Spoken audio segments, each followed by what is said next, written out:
Cyber കുറ്റകൃത്യങ്ങളുടെ എണ്ണം അടിക്കടി ഉയർന്നുകൊണ്ടിരിക്കുകയാണ്.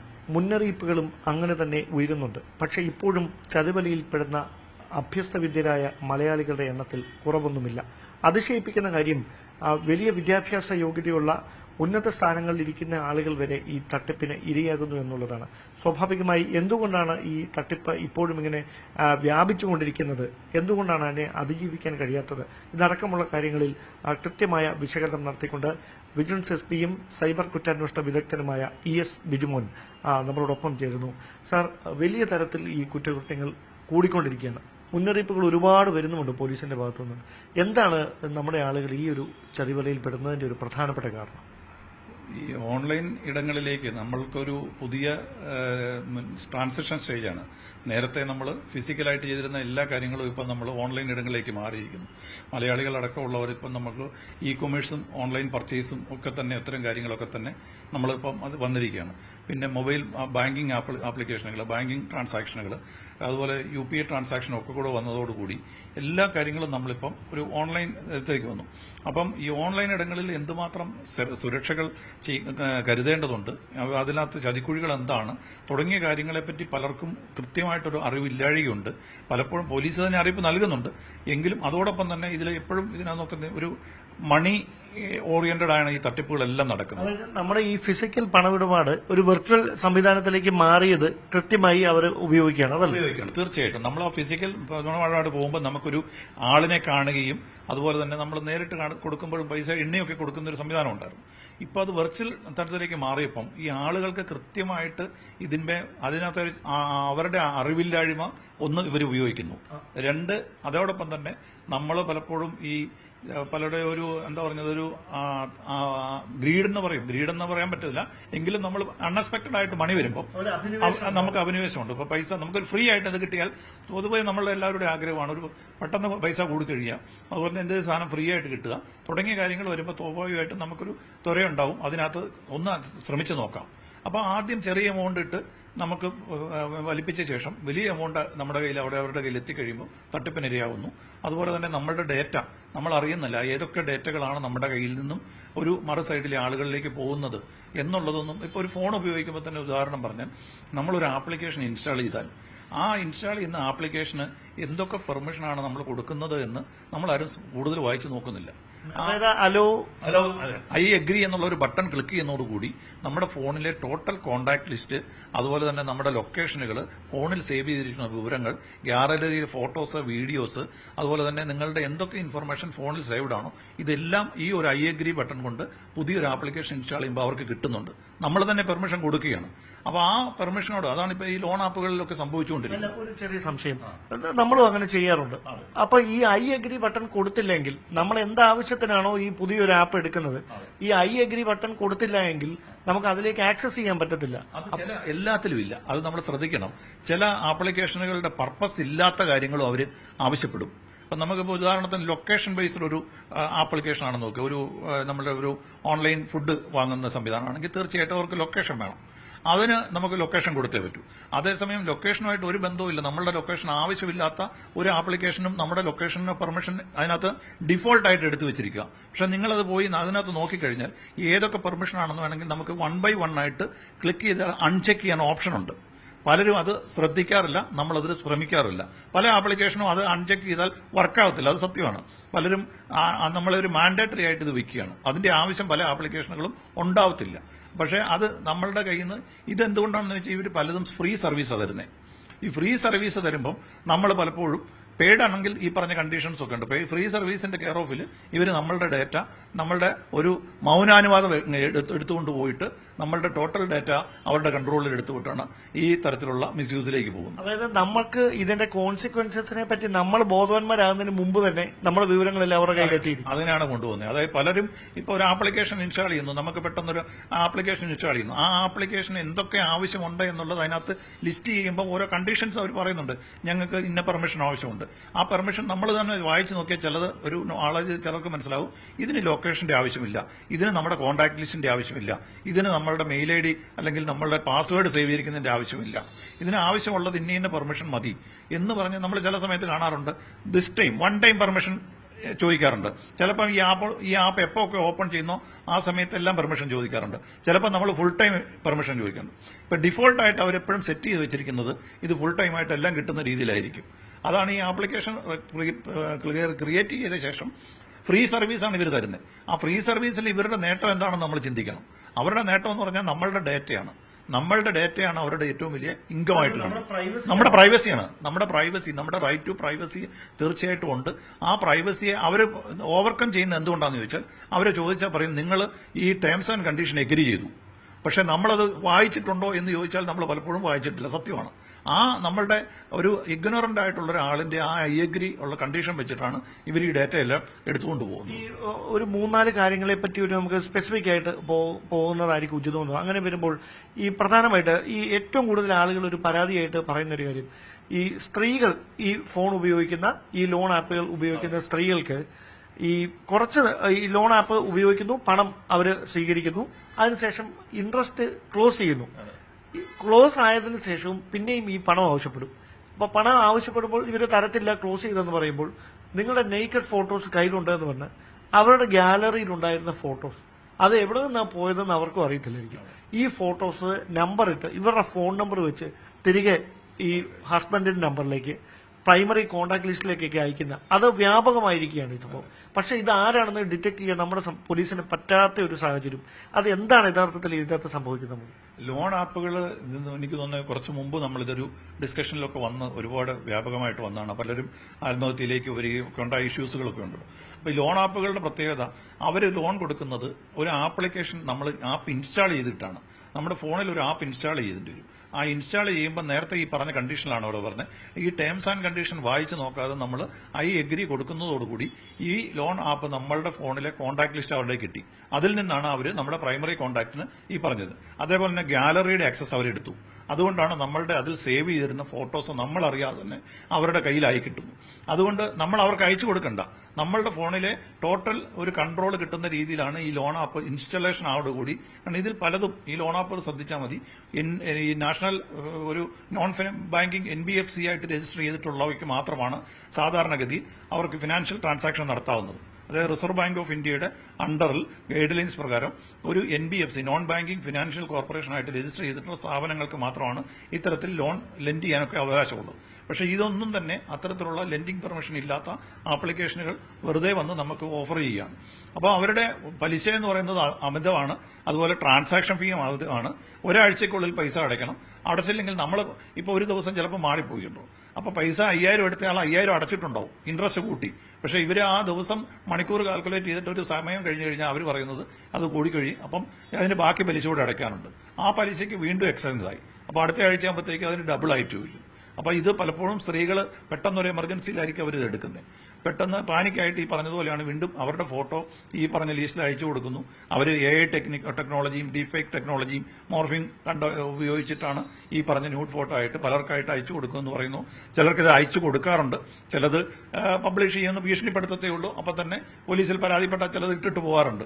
പക്ഷേ ഇവരെ കണ്ടെത്തുന്നില്ല എന്നുള്ളത് അല്ല, ശരിയല്ല. പക്ഷെ നമുക്ക് കണ്ടെത്താൻ പറ്റും. പക്ഷേ ഇത് പല ആപ്ലിക്കേഷൻ ഈ വരുന്ന ഈ ലോൺ ആപ്പുകളുടെ നമ്പറുകളും അല്ലെങ്കിൽ ഈ ഫണ്ട് ട്രാൻസ്ഫർ ചെയ്തിരിക്കുന്നതും ഒക്കെ തന്നെ അന്വേഷിക്കുമ്പോൾ ആ വഴിയാണ് നമ്മളുടെ അന്വേഷണം പോകുന്നത്. പക്ഷെ ചില ആപ്ലിക്കേഷനുകളൊക്കെ ഇതിനൊക്കെ വിദേശത്ത് ഔട്ട്സൈഡ്, അതായത് ഇന്ത്യക്ക് വെളിയിലേക്കൊക്കെയാണ് ഇവരുടെ ഒറിജിൻ പോകുന്നത്. കാരണം ഫൈനൽ അക്കൗണ്ട് പോകുന്നത് കംബോഡിയ, ചൈന തുടങ്ങിയ രാജ്യങ്ങളിലേക്കൊക്കെ ഇവരുടെ പൈസ പോകുന്നതായിട്ട് കാണുന്നുണ്ട്. അപ്പം നമുക്ക് ഇത് റിക്കവർ ചെയ്യാൻ പറ്റത്തില്ല, റിക്കവർ ചെയ്യാനുള്ള ബുദ്ധിമുട്ട്. കാരണം പിന്നെ എമൗണ്ടുകൾ എപ്പോഴും ഇവർ അയച്ചതിന് ശേഷം പല പല അക്കൗണ്ടിലേക്ക് മാറ്റിയിട്ടാണ് പോകുന്നത്. ഇമ്മീഡിയറ്റ് ആയിട്ട് റിപ്പോർട്ട് ചെയ്ത് കഴിഞ്ഞാൽ നമുക്കിപ്പം 1930യുടെ നമ്പറുണ്ട്. അത് ആ എമർജൻസി ആയിട്ട് റിപ്പോർട്ട് ചെയ്ത് കഴിഞ്ഞാൽ ഈ അക്കൗണ്ടുകൾ പല ലെയറിലുള്ള അക്കൗണ്ടുകൾ ഇപ്പോൾ ഫ്രീസ് ചെയ്യുന്ന സംവിധാനമുണ്ട്. ആ രീതിയുണ്ട്. ഇതിനകത്ത് 1930 തട്ടിപ്പിന് അറിയാതെ പെട്ടെന്ന് വിധേയനായെന്ന് മനസ്സിലാക്കിയാൽ 1930 നമ്മൾ ഉടൻ തന്നെ രജിസ്റ്റർ ചെയ്യണം. 1930 രജിസ്റ്റർ ചെയ്യാൻ പോകുമ്പോൾ നമ്മുടെ കയ്യിൽ നമ്മൾ എടുത്തിരിക്കുന്ന, നമ്മൾ പേ ചെയ്തിരിക്കുന്ന അക്കൗണ്ട് ഡീറ്റെയിൽസ്, ട്രാൻസാക്ഷൻ ID തുടങ്ങിയിട്ടുള്ള കാര്യങ്ങളെല്ലാം കൊടുക്കണം. ഏത് ബാങ്കിലേക്കാണ് അക്കൗണ്ട് പൈസ ട്രാൻസ്ഫർ ചെയ്ത് കൊടുത്തത്, ഏത് UPI ID ആണ് ഉപയോഗിച്ചിട്ടുള്ളത്, അല്ലെ ഏത് പേയ്മെന്റ് ഗേറ്റ്വേ ആണ് തുടങ്ങിയിട്ടുള്ള കാര്യങ്ങളോടുകൂടി ചെയ്തു കഴിഞ്ഞാൽ അത് ഫ്രീസ് ചെയ്ത് കിട്ടാനുള്ള സാധ്യത കൂടും. ഈ കഴിഞ്ഞിടയ്ക്ക് ബിഷപ്പ് കൂർലോസ് തട്ടിപ്പിന് ഇരയായത് വലിയ തരത്തിൽ അത് സൈബർ ഇടങ്ങളിലൊക്കെ ചർച്ചയായി. ഈ പ്രമുഖർ മാത്രം എങ്ങനെയാണ് അതിൽ എന്തെങ്കിലും ഒരു അവർ ഈ ലൊക്കേറ്റ് ചെയ്യുന്ന ഇതിന്റെ പ്രശ്നമാണോ അതോ റാൻഡം ആയിട്ടുള്ളതിൽ അവർ വന്നു പെടുന്നതാണോ? അവര് സെലക്ട് ചെയ്യുന്നതിൽ പ്രമുഖർ മാത്രം സെലക്ട് ചെയ്യുന്നതല്ല, പലർക്കും മെസ്സേജ് പോകുന്നുണ്ട്. അപ്പൊ ഇവര് ഈ പറഞ്ഞ പോലെ ട്രാവലൊക്കെ ചെയ്യുന്നവരുടെയൊക്കെ എവിടെയെങ്കിലുമൊക്കെ നമ്മൾ ഫോറിൻ ട്രാവൽ ചെയ്യുവോ അല്ലെന്നുണ്ടെങ്കിൽ അങ്ങനെയൊക്കെ ചെയ്യുമ്പോഴത്തേക്ക് എയർപോർട്ടിലൊക്കെ പോകുമ്പോൾ എവിടെയെങ്കിലുമൊക്കെ നമ്മളുടെ നമ്പരും മെയിൽ ഐ ഡിയും ഒക്കെ രജിസ്ട്രേഷൻ ആകും. അപ്പൊ നേരത്തെ ഞാൻ പറഞ്ഞ പോലെയാണ് പല ആപ്ലിക്കേഷനുകളും നമ്മൾ പോകുന്ന വഴിക്കും എയർപോർട്ടിൽ വെച്ചൊരു ആപ്ലിക്കേഷൻ ഉപയോഗിച്ചാൽ അവർക്ക് ഇമ്മീഡിയറ്റ് ആയിട്ട് നമ്മുടെ ഡാറ്റ കിട്ടുമ്പോൾ മനസ്സിലാവും ഇയാൾ ഒരു ട്രാവൽ ചെയ്യുന്ന ആളാണ്. അപ്പം അതേപോലെ തന്നെയാണ് നമ്മൾ ഏതെങ്കിലുമൊക്കെ ഒരു ആപ്ലിക്കേഷൻ ഇൻസ്റ്റാൾ ചെയ്യുമ്പോൾ അതിൽ നിന്നും പല രീതിയിൽ നമ്മുടെ ഇൻപുട്ട് എടുക്കുകയാണ്. അപ്പൊ അവർക്ക് അതിനെ ഒന്ന് സ്ക്രീൻ ചെയ്തിട്ട് ആളിന്റെ പ്രൊഫൈൽ കണ്ടുപിടിക്കാൻ ബുദ്ധിമുട്ടൊന്നുമില്ല ഇപ്പം. അതായത് പോലീസ് സംവിധാനങ്ങളെ വെല്ലുന്ന തരത്തിൽ ടെക്നോളജി വെച്ച് തന്നെ, അതായത് നമ്മളുടെ ഡാറ്റ ഇപ്പൊ എല്ലാം ഡാറ്റയാണല്ലോ. നമ്മളുടെ ഡാറ്റയിൽ ഒരു ആപ്ലിക്കേഷൻ അവർ നമ്മുടെ ഫോണിൽ ഇൻസ്റ്റാൾ ചെയ്യാൻ ഫ്രീ ആയിട്ട് തരുന്നു. അതിൽ നിന്ന് നമ്മൾ എന്തൊക്കെ ആക്ടിവിറ്റി ചെയ്യുന്നു എന്നുള്ള അവർക്ക് മനസ്സിലാക്കാൻ പറ്റുന്നുണ്ട്. അതിൽ നിന്ന് ഈ ആളിനെ പറ്റി മനസ്സിലാക്കിയിട്ട് അവരുടെ ബാങ്കിങ് ട്രാൻസാക്ഷനോ അവരുടെ ട്രാവൽ ഡീറ്റെയിൽസോ വെച്ചിട്ട് അവർക്ക് അത്തരത്തിലുള്ള മെസ്സേജ് വരാനുള്ള സാധ്യത കൂടുതലാണ്. പിന്നെ ഈ നേരത്തെ പറഞ്ഞ പോലെ ഉള്ള കാര്യം വെർച്വൽ അറസ്റ്റ്, ഈ ലോൺ ആപ്പിനകത്ത് നമ്മൾ ശ്രദ്ധിക്കേണ്ടത് ഈ പറഞ്ഞ തരത്തിലുള്ള ആപ്ലിക്കേഷനുകൾ ഒന്നാമതേ മനസ്സിലാക്കേണ്ടത് ഇത് നിയമവിരുദ്ധമായിട്ടുള്ളൊരു കാര്യമാണ്. അവർക്ക് അങ്ങനെ പൈസ മേടിക്കാനുള്ള അധികാരമില്ല. നമ്മൾ ഏതെങ്കിലും തരത്തിൽ അങ്ങനെ വന്നു കഴിഞ്ഞാൽ നമ്മൾ ഫോൺ അവരുടെ ആ നമ്പർ ബ്ലോക്ക് ചെയ്ത ശേഷം ഇമ്മീഡിയറ്റ് ആയിട്ട് റിപ്പോർട്ട് ചെയ്യാന്നുള്ളതാണ് ചെയ്യേണ്ടത്. അവർക്ക് പൈസ കൊടുത്തിട്ട് നമ്മൾ തർക്കിക്കാൻ നിൽക്കരുത്. പിന്നെ ഈ പെർമിഷൻ കൊടുക്കുന്നത് ശ്രദ്ധിച്ചിട്ട് നിങ്ങളുടെ ഗാലറിയുടെ പെർമിഷൻ ഒക്കെ ഉണ്ടെങ്കിൽ അത് ഒഴിവാക്കിയിട്ട് വേണം കൊടുക്കാനായിട്ട് ചെയ്യേണ്ടത്. അത്തരം കാര്യങ്ങൾ അത് നോക്കുക. അതോടൊപ്പം ഈ ഓൺലൈൻ ട്രേഡിംഗ് ആപ്പുകളുണ്ട്, അവിടെയും ഒരുപാട് ഈ അഭ്യസ്തവിദ്യരായിട്ടുള്ള ആളുകൾക്ക് ഒരുപാട് പേർക്ക് ചതി പറ്റുന്നതാണ്, പ്രത്യേകിച്ച് യുവാക്കൾക്ക്. ഓൺലൈൻ ട്രേഡിംഗ് ആപ്പ് ഇപ്പോൾ ഏറ്റവും കൂടുതൽ ഇപ്പോൾ വെർച്വൽ അറസ്റ്റിന്റെ കാര്യം പറഞ്ഞതുപോലെ തന്നെ വെർച്വൽ അറസ്റ്റ് എന്ന് പറഞ്ഞത് അതിലും മനസ്സിലാക്കേണ്ട വെർച്വൽ അറസ്റ്റ് എന്ന് പറഞ്ഞത് ഒരു സംഭവം ഇല്ല. ഇന്ത്യയിൽ ഒരു ഏജൻസിയും വെർച്വൽ അറസ്റ്റോ ഡിജിറ്റൽ അറസ്റ്റോ ചെയ്ത് ഒരാളെയും നിർത്തത്തില്ല. അവരുടെ മണി ലോണ്ടറിംഗ് വെച്ചിട്ടോ അല്ലെങ്കിൽ നാർക്കോട്ടിക്സ് കേസിൽ പെട്ടെന്നോ പറഞ്ഞിട്ട് ഈ വരുന്ന ഒരു മെസ്സേജോ ഫോൺ കോളോ വന്നു കഴിഞ്ഞാൽ ആദ്യമേ മനസ്സിലാക്കേണ്ടത് ഇത് തട്ടിപ്പാണ്. നമ്മൾ അവരുടെ ഒരു വീഡിയോ കോൾ, പരിചയമില്ലാത്തൊരു വീഡിയോ കോൾ വന്നാൽ നമ്മൾ ആദ്യം ചെയ്യേണ്ടത് നമ്മുടെ വീഡിയോ ഓഫ് ചെയ്തിട്ട് മാത്രമേ എടുക്കാവുള്ളൂ. എന്ന് പറഞ്ഞാൽ നമ്മുടെ ഫേസ് കിട്ടത്തില്ല. അപ്പോൾ അവർക്ക് നമുക്ക് ഇപ്പം നമ്മളെ വീഡിയോ ഓഫ് ചെയ്തിട്ട് വേണം എടുത്തു കഴിഞ്ഞാൽ നമുക്ക് ഏകദേശം വേണമെങ്കിൽ നോക്കിയിട്ട് വേണമെങ്കിൽ മറ്റൊരാളോട് സംസാരിക്കാൻ പറ്റും. ഇതിപ്പോൾ നമ്മളുടെ വീഡിയോയിൽ ഉള്ളതുകൊണ്ടാണ് അവർ പറയുന്നത് നിങ്ങൾ അനങ്ങരുത്, പോകരുത് എന്നൊക്കെ പറയുന്നത്. കഴിവിധം എടുക്കാതിരിക്കുക, എടുത്താൽ തന്നെ നമ്മളുടെ വീഡിയോ ഒഴിവാക്കി വെക്കുക. രണ്ട്, ഇപ്പം ട്രേഡിങ്ങിന്റെ കാര്യം പറഞ്ഞു. ഇപ്പോൾ ഏറ്റവും കൂടുതൽ ട്രേഡിങ് ഈ ആപ്ലിക്കേഷനുകളും അതുപോലെ തന്നെ വെബ്സൈറ്റിലെ പല സൈറ്റുകളും കണ്ടിട്ട് ഏറ്റവും കൂടുതൽ പ്രൊഫഷണൽ ആയിട്ടുള്ള ആളുകളുടെ പൈസയാണ് പോകുന്നത്. ഇപ്പം 7 കോടി രൂപ വരെ പോയ കേസുകൾ കേരളത്തിൽ ഉണ്ടായിട്ട് വ്യക്തിയുടെ കയ്യിൽ നിന്ന് 7 കോടി രൂപ വരെ പോയ സംഭവങ്ങളുണ്ട്. 1 കോടിയും അതിൽ താഴെയും അല്ല ലക്ഷക്കണക്കിന് രൂപ പോയതുണ്ട്. അത് കാണുന്നത് എന്തുകൊണ്ടാണെന്ന് ചോദിച്ചാൽ ഈ വലിയ പൈസ ഉള്ള ഇപ്പം നമ്മളൊരു ട്രേഡിംഗ് ആപ്പ് അവർ തരുന്നു. അവർ പറയുന്ന ഒരു പ്ലാറ്റ്ഫോമിൽ ചിലപ്പോൾ നമ്മളോടൊരു വാട്സപ്പ് മെസ്സേജിൽ കൂടി ആയിരിക്കാം, അല്ലെങ്കിൽ ടെലിഗ്രാം മെസ്സേജിൽ കൂടി ആയിരിക്കാം, അല്ലെങ്കിൽ ഒരു മെയിലിൽ കൂടി ആയിരിക്കും പറയുന്നത് നിങ്ങൾക്ക് ട്രേഡ് ഇന്ന പോലെ ഒരു കമ്പനിയുടെ പേരാണ് രജിസ്റ്റേർഡ് കമ്പനി ആയിട്ടുള്ള വരുന്നത്. എന്നിട്ട് അവർ പറയുന്നു നിങ്ങളിത് നല്ല റിട്ടേൺ പറയുന്നു. നമ്മൾ അതിന്റെ ഒരു നോക്കുമ്പോഴത്തേക്കും ഈ ഗ്രൂപ്പിൽ നല്ല ഡിസ്കഷൻ കാണും. അതിൽ തന്നെ പലരും പറയും എനിക്കിത് കിട്ടി, ഇത്ര എമൗണ്ട് കിട്ടിയിട്ടുണ്ട്, 50% ഇൻക്രീസ് ചെയ്തു, 100% ഹൈക്കായി എന്ന് പറഞ്ഞിട്ട് അനുഭവം ഉള്ളവരുടെ കുറെ സർട്ടിഫിക്കേഷൻ കാണും. അപ്പൊ ഇതെല്ലാം റീഡ് ചെയ്ത് അല്ലെങ്കിൽ അവർ ചിലർ പറയും ഞാനൊരു ക്ലാസ് എടുക്കാമെന്ന് പറഞ്ഞിട്ട് ചിലർ ഇതിനകത്ത് ഒതന്റിക്കേറ്റഡ് ആയിട്ട് ഏതെങ്കിലും എക്സ്പെർട്ടാണ്, ഫിനാൻഷ്യൽ എക്സ്പെർട്ടാണ്, അല്ലെന്നുണ്ടെങ്കിൽ ഈ സ്റ്റോക്ക് എക്സ്ചേഞ്ച് എക്സ്പെർട്ടാണെന്ന് പറഞ്ഞ ഒരാൾ വന്നിട്ട് ഇതിനകത്ത് കുറെ കാര്യങ്ങൾ പഠിപ്പിക്കുന്ന പോലെ പഠിപ്പിക്കുകയും ചെയ്യും. ഇതും ഫേക്കാണ്. അപ്പൊ ഇതെല്ലാം കേട്ടിട്ട് ആള് അങ്ങ് ഇൻട്രസ്റ്റ് ആകും. കാരണം പെട്ടെന്ന് പൈസ ഇരട്ടിക്കും അല്ലെ 3 ഇരട്ടിയാകും എന്നുള്ള തോന്നൽ വരുമ്പോൾ ആദ്യം ചെറിയ എമൗണ്ട് ആയിടുന്നത് 10,000 ഇടും, അല്ലെ 20,000 ഇടും, 50,000 ഇടും. അപ്പൊ അത് കൃത്യമായിട്ട് റിട്ടേൺ വരും. റിട്ടേൺ വരുമ്പം ചിലപ്പോൾ അത് 70,000 1 ലക്ഷമായിട്ട് കിട്ടുന്നു. ആ ചെറിയ എമൗണ്ട് ചിലപ്പോൾ ഇവർ വിഡ്രോ ചെയ്യാനും പറ്റും. അങ്ങനെ വരുമ്പോഴത്തേക്കും ഇവരോട് പറയും ഇവർക്ക് താല്പര്യമായി ഇത് ശരിയാണെന്ന് തോന്നുന്നുണ്ട്, വീണ്ടും പൈസ കൂടുതലിടും. പൈസ കൂടുതലിടുമ്പം ഈ ഓൺലൈനിൽ കയറുമ്പോൾ ഇവർക്കിത് കാണാൻ പറ്റും. ഇവരുടെ എമൗണ്ട് റിഫ്ലക്ട് ചെയ്ത് നിൽക്കുന്നത്. അതായത് ഇപ്പോൾ 1 ലക്ഷം ഇട്ട ആൾക്ക് നോക്കുമ്പോഴത്തേക്ക് 1.5 ലക്ഷം ആയിട്ടുണ്ട്, പിന്നീട് നോക്കുമ്പോൾ അത് 2 ലക്ഷം ആയിട്ടുണ്ട്. സ്വാഭാവികമായിട്ടും അയാൾ എന്ത് ചെയ്യും, വീണ്ടും ഒരു 1 ലക്ഷം അല്ലെങ്കിൽ 5 ലക്ഷം ഇടും. 5 ലക്ഷം ഇടുമ്പോൾ ഇതേപോലെ 5 ലക്ഷത്തിന്റെ സ്ഥാനത്ത് 7 ലക്ഷമോ 10 ലക്ഷമോ ആയിട്ട് കാണും. പിന്നെ ആ പൈസ ഇല്ലെങ്കിൽ കൂടുതൽ ലോൺ എടുത്തിട്ടാണല്ലോ ഇങ്ങനെ ഇട്ടിട്ട് 50 ലക്ഷം കാണിക്കുമ്പോൾ 50 ലക്ഷം ഇട്ട് ഒരു 40 ലക്ഷം ഇട്ട ഒരാൾക്ക് കാണിക്കുന്നത് 1 കോടി 50 ലക്ഷം രൂപ, 1 കോടി 30 ലക്ഷം രൂപ നിങ്ങളുടെ അക്കൗണ്ടിലായിട്ടുണ്ട്. അപ്പം ഈ പൈസ നിങ്ങൾക്ക് വിഡ്രോ ചെയ്യാനായിട്ട് ഓപ്ഷൻ, അപ്പോഴാണ് ഈ ക്വസ്റ്റ്യൻ വരുന്നത്. നമ്മൾ പൈസ വിഡ്രോ ചെയ്യാൻ ചോദിക്കുമ്പോൾ ഇത്ര എമൗണ്ട് ഉണ്ട് നിങ്ങൾ ഡിഡക്ട് ചെയ്യാൻ പറയും ഈ പൈസ വിഡ്രോ ചെയ്യണമെങ്കിൽ ഒരു ടാക്സ് അടയ്ക്കണം. അതായത് ഇങ്ങനെ ഒരു ടാക്സ് എമൗണ്ട് ആയിട്ട് ഇത്ര പെർസെന്റേജ് അടയ്ക്കണം എന്ന് പറയും. ഇപ്പോൾ ഉദാഹരണത്തിന് ഇപ്പോൾ ഒരു കേസിൽ 40 ലക്ഷം അടച്ച ഒരാൾക്ക് 1 കോടി 40 ലക്ഷത്തോളം റിഫ്ലക്ട് ചെയ്ത് കാണിച്ചു. അപ്പോൾ അയാളോട് പറഞ്ഞു ഇത് വിഡ്രോ ചെയ്യാൻ ചോദിച്ചപ്പോൾ പറഞ്ഞു 30 ലക്ഷം രൂപ ടാക്സ് അടയ്ക്കാൻ പറഞ്ഞു. അപ്പോൾ ടാക്സ് ഇതിന് ഡിഡക്ട് ചെയ്തോടെന്ന് ചോദിച്ചപ്പോൾ അവർ പറയുന്നത് ഇല്ല, ഞങ്ങൾക്ക് കസ്റ്റമറുടെ അക്കൗണ്ടിൽ ഒന്നും ചെയ്യാൻ പറ്റത്തില്ല, നിങ്ങളത് സെപ്പറേറ്റ് അടയ്ക്കണം, പക്ഷെ അത് നിങ്ങൾക്ക് റിട്ടേൺ ചെയ്യുന്നതെന്ന് പറഞ്ഞു. അങ്ങനെ 30 ലക്ഷം രൂപ അടച്ചപ്പോൾ പറയുന്നു നിങ്ങൾക്ക് 2 മണിക്കൂറിനുള്ളിൽ നിങ്ങളുടെ പൈസ നിങ്ങളുടെ അക്കൗണ്ടിൽ വരുമെന്ന് പറഞ്ഞു. 2 മണിക്കൂറായിട്ട് പൈസ വരുന്നില്ല. ഉടൻ തന്നെ വീണ്ടും കമ്മ്യൂണിക്കേറ്റ് ചെയ്യുമ്പോൾ അവർ പറയുന്നു ഇത് ഡോളർ ട്രാൻസാക്ഷൻ ആയിരുന്നു, ഇപ്പൊ നിങ്ങൾ ഇന്ത്യൻ റുപ്പിയിലാണ് ക്ലെയിം ചെയ്തിരിക്കുന്നത്, അപ്പൊ അതുകൊണ്ട് ഡോളർ ടു ഇന്ത്യൻ റുപ്പി ആവണമെങ്കിൽ വീണ്ടും അതിനൊരു കൺവേർഷൻ ചാർജ് അയക്കണം. 16 ലക്ഷം രൂപ അവിടെ അടയ്ക്കണം. അത് അടച്ചാൽ 2 മണിക്കൂറിനുള്ളിൽ വരുന്നു. വീണ്ടും 16 ലക്ഷം കൂടി അടയ്ക്കുന്നു.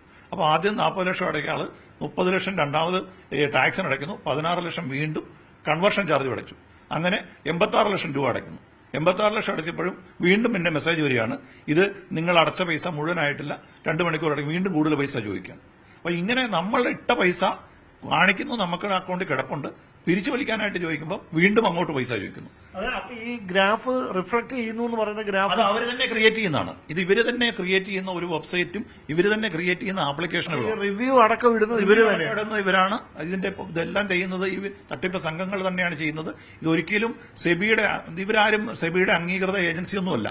അപ്പൊ നമ്മൾ സെബിയുടെ ലിസ്റ്റിൽ പെടുവോ അല്ലെന്നുണ്ടെങ്കിൽ ഏതെങ്കിലും ഈ അപ്രൂവ്ഡ് ആയിട്ടുള്ള സ്റ്റോക്ക് എക്സ്ചേഞ്ച് ബ്രോക്കേഴ്സ് ഉണ്ട്, അവരോട് ചോദിച്ചാൽ തന്നെ അറിയാൻ പറ്റും ഇത് അംഗീകാരമാണോന്ന്. ഇതൊന്നും ചോദിക്കാതെ പലരും എന്താണെന്ന് വെച്ചാൽ ഫോണിൽ കൂടെ കിട്ടുന്ന വിവരം, അതിലെ ഗ്രൂപ്പിൽ വരുന്ന ഡിസ്കഷൻ, പലരുടെയും സർട്ടിഫിക്കേഷൻ ഇത് കണ്ടിട്ട് ആരോടും പറയാതെ വലിയ മുൻപിലേക്ക് പോകും. എന്നിട്ട് വിഡ്രോ ചെയ്യാൻ നേരത്തെ ഈ പൈസ വീണ്ടും കൊടുത്ത് ആദ്യം പോയ പൈസ പോയത് കൂടാതെ വീണ്ടും തട്ടിപ്പിലേക്ക് പോവുകയാണ്.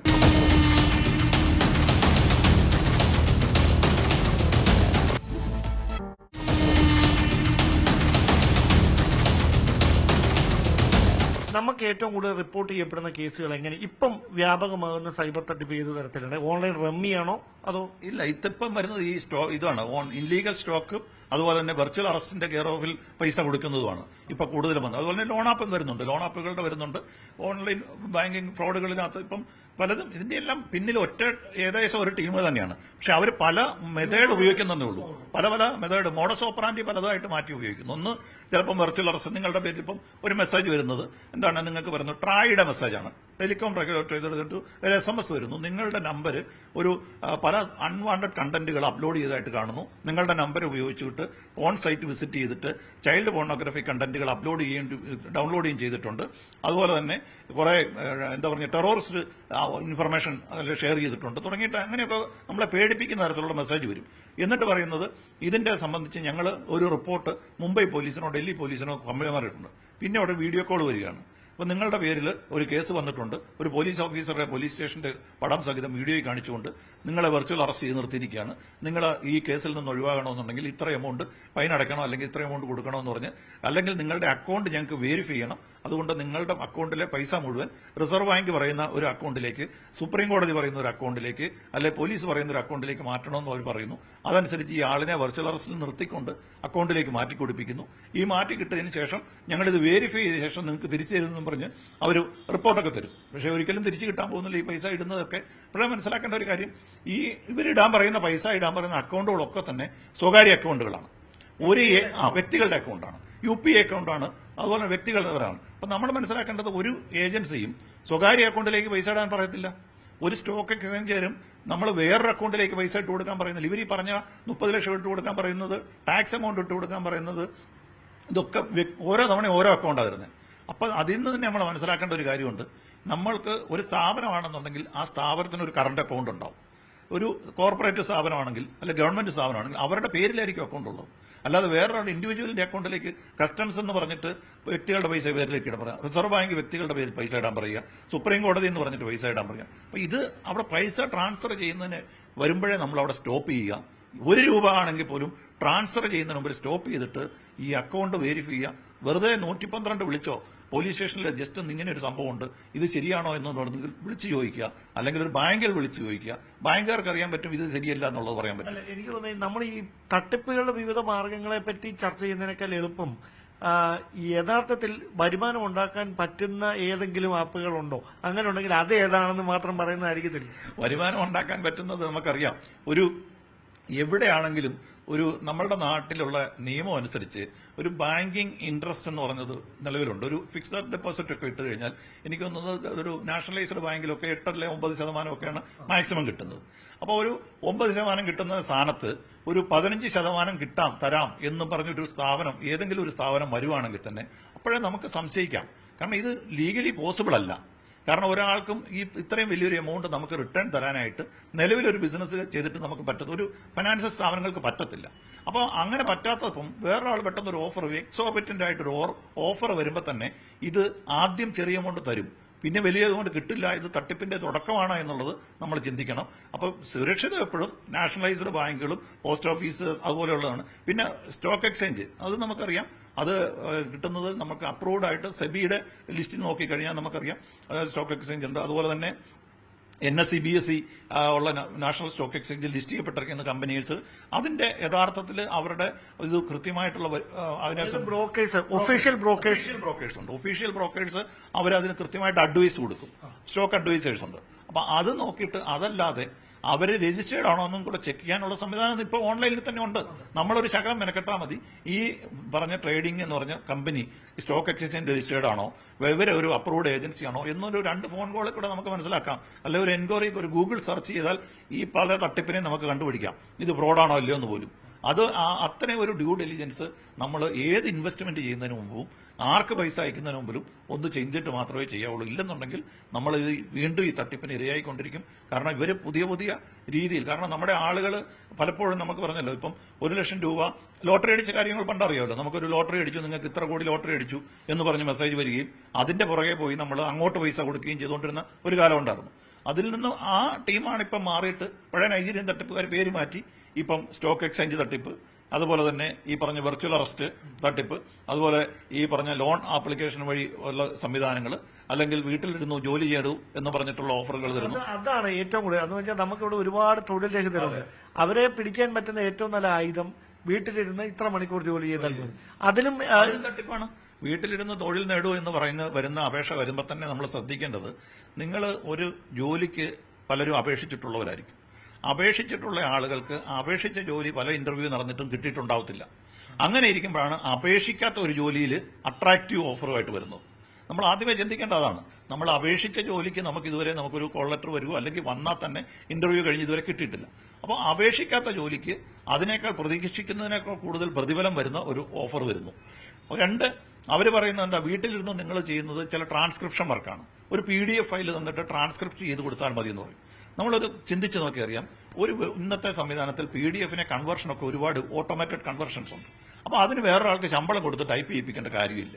അപ്പോൾ അങ്ങനെ ഇരുന്ന കാര്യങ്ങൾ നമ്മളെ കൊണ്ട് ചെയ്യുന്നു. എന്നിട്ട് അവർ പറയുന്നത് എന്താ, ഇത് നിങ്ങൾ കൺവേർട്ട് ചെയ്താൽ തെറ്റിന് ഇത്ര രൂപ വെച്ച് കുറയും, ബാക്കിയുള്ള പൈസ വെച്ച് കൊടുക്കാന്നൊക്കെ പറയും. അപ്പോൾ അങ്ങനെ നമ്മൾ അവസാനം ആദ്യം ഒരു ചെറിയ സെക്യൂരിറ്റി ഡെപ്പോസിറ്റ് ചോദിക്കും. അത് ചെറിയ എമൗണ്ട് ആയിരിക്കും, അവർക്ക് അത് തന്നെ ലാഭമാണ്. എന്നിട്ട് 1 മാസം കഴിഞ്ഞാൽ നിങ്ങൾക്ക് സാലറി എന്ന് പറയും. ആ 1 മാസത്തെ സാലറി പറയുന്നതിനിടയിൽ എന്ത് ചെയ്യുന്നു വെച്ചാൽ ഇവർ പറയും, നിങ്ങൾ ചെയ്ത പ്രവൃത്തിയിൽ ഇത്ര തെറ്റുകളുണ്ട്, ആ തെറ്റുകൾക്ക് ഒരേ വാക്കിന് ഇത്ര രൂപ വെച്ച് കുറയും, അപ്പം നിങ്ങൾ അത്രയും പൈസ ഇങ്ങോട്ട് തരണമെന്ന് പറയും. അപ്പോൾ നമുക്ക് 25,000 രൂപ സാലറി പറഞ്ഞാൽ ഇവർ പറഞ്ഞത് മൊത്തം കാൽക്കുലേറ്റ് ഇപ്പം 30,000 രൂപ നിങ്ങൾക്ക് ഡിഫക്റ്റ് ഉണ്ട്, അപ്പോൾ 25,000 രൂപ സാലറി കഴിച്ച് 5,000 രൂപ ഞങ്ങൾക്ക് അടയ്ക്കണം. അപ്പോൾ നമ്മൾ തരില്ലെന്ന് പറയുമ്പോൾ അവർ പറയുന്നത്, ആദ്യം നമ്മളെ കൊണ്ട് അവരൊരു എഗ്രിമെന്റ് ഒപ്പിടിക്കും. ഒരു സാധനം തന്നിട്ട് ഒരു എഗ്രി ബട്ടൺ കിട്ടും. അത് വെച്ചിട്ട് അവരൊരു ലീഗൽ നോട്ടീസ് അയക്കും, നിങ്ങളുടെ പേരിൽ ചീറ്റിങ്ങിന് ഞങ്ങൾ ഇന്ന കോടതിയിൽ കേസ് ഫയൽ ചെയ്തിരിക്കുകയാണ് എന്ന് പറഞ്ഞൊരു FIR-ന്റെ പകർപ്പും ഒരു വക്കീൽ നോട്ടീസും എല്ലാം കൂടെ കാണിക്കും. ഇത് കാണുമ്പോൾ ഇവർ പേടിക്കും. അപ്പോൾ പറയും, ഇതിന്റെ ലീഗൽ ചാർജും കൂടെ ചേർത്തിട്ട് പൈസ അടച്ചു കൊടുക്കാം. അങ്ങനെ ഇതിൽ നിന്ന് ഊരാൻ വേണ്ടിയിട്ട് അങ്ങോട്ട് പൈസ കൊടുക്കുന്ന അവസ്ഥ. അപ്പൊ നമുക്ക് ഇങ്ങോട്ട് വെറുതെ പൈസ തരാമെന്ന് പറഞ്ഞ് നമ്മളെ വിളിച്ചു കൊണ്ടുപോയി നമ്മുടെ കയ്യിൽ ഒരു ഡെപ്പോസിറ്റ് മേടിച്ച ശേഷം വീണ്ടും നമ്മളുടെ കയ്യിലെ പൈസ തട്ടിക്കുന്ന സംവിധാനമാണ്. അതുകൊണ്ട് വെറുതെ നമുക്ക് ആരും ജോലി തരാമെന്ന് പറയുന്ന, വീട്ടിലിരുന്ന് ജോലി നേടൂ എന്ന് പറയുന്ന പരസ്യം കണ്ട് വെറുതെ അതിന് അപ്ലൈ ചെയ്ത് ആ പൈസ കൊടുക്കുന്ന ഒരു സംവിധാനം, എവിടെയെങ്കിലും പേയ്മെന്റ് അങ്ങോട്ടുണ്ടെങ്കിൽ സ്റ്റോപ്പ് ചെയ്യാം. ഒരു കാര്യമാണ് പ്രധാനപ്പെട്ട ഒറ്റ കാര്യം. അതായത് സാറ് ഇത്രയും നാളത്തെ ഈ അനുഭവങ്ങൾ ഈ പലരുടെ കേസുകളുമായി ബന്ധപ്പെട്ടൊക്കെ ചർച്ച ചെയ്തിട്ടുണ്ടെങ്കിൽ അതിൽ ഏറ്റവും കൂടുതൽ എമൗണ്ട് നഷ്ടപ്പെട്ട ഒരു വ്യക്തിയുടെ ഒരു അനുഭവം കാണുമല്ലോ. അവർ ഒരു പക്ഷേ മാധ്യമങ്ങൾക്ക് മുമ്പിൽ ഒന്നും വെളിപ്പെടുത്തിയിട്ടുണ്ടായിരിക്കത്തില്ല. അവരെ ഇതിലേക്ക് വലിച്ചിഴക്കപ്പെട്ട ഇതിലെ ഏത് തട്ടിപ്പ് രീതിയായിരുന്നു? ഇപ്പം എനിക്ക് തോന്നുന്നു ഇപ്പം കേരളത്തിൽ ഇപ്പം ഈ ട്രേഡിംഗ് ആണ് ഏറ്റവും കൂടുതൽ പൈസ പോയിട്ടിരിക്കുന്നത്.